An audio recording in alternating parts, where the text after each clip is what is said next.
Oh, bloody cold, eh?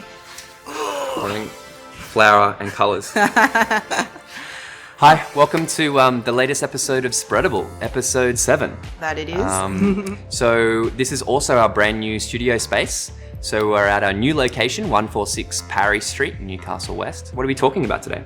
So today we'll be talking about the project that we did a couple months ago, actually. We finalised it for Headspace, which is a youth counselling service. So today you'll be hearing from Luke for the brief, and then Jace, who did the amazing illustrations, and then myself, who brought those illustrations to life.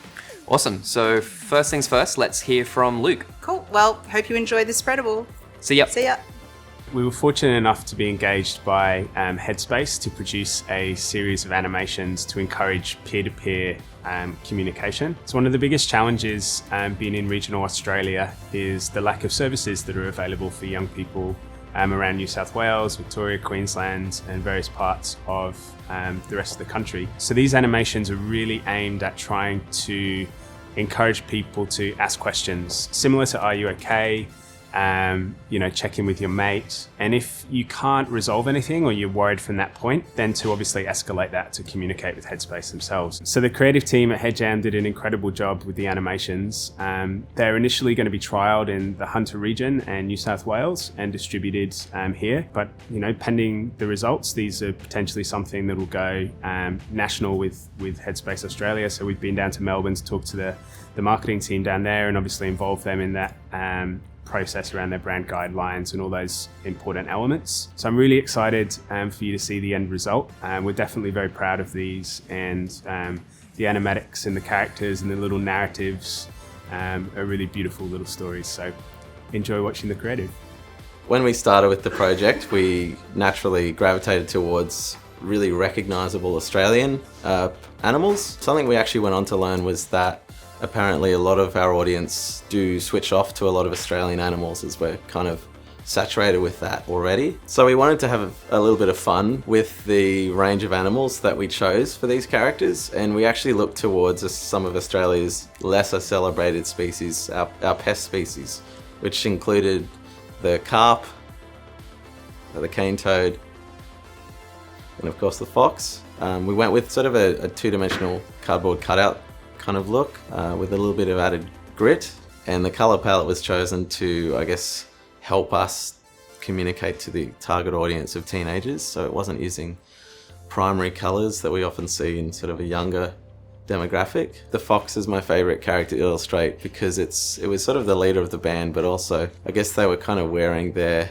angst proudly. This piece was all about being able to reach out and ask for help, or being able to identify people who need help.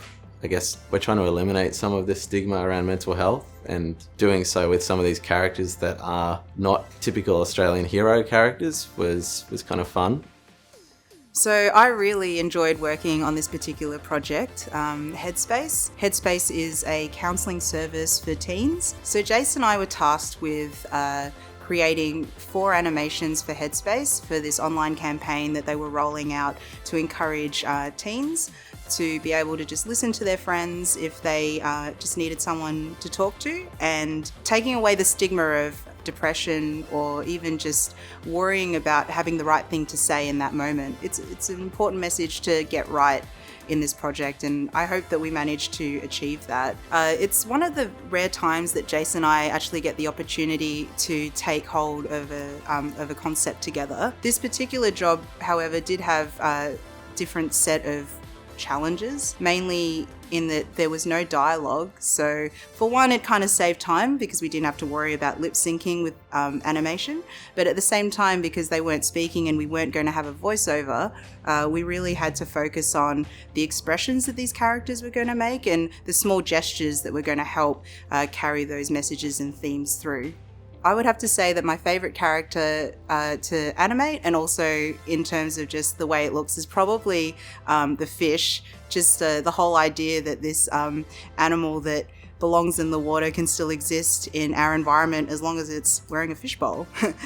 But yeah, in terms of the project as a whole, supporting an organisation that encourages young people to listen to each other and then giving them a way to find additional help and support is something that made me feel really good about putting my skills to good use.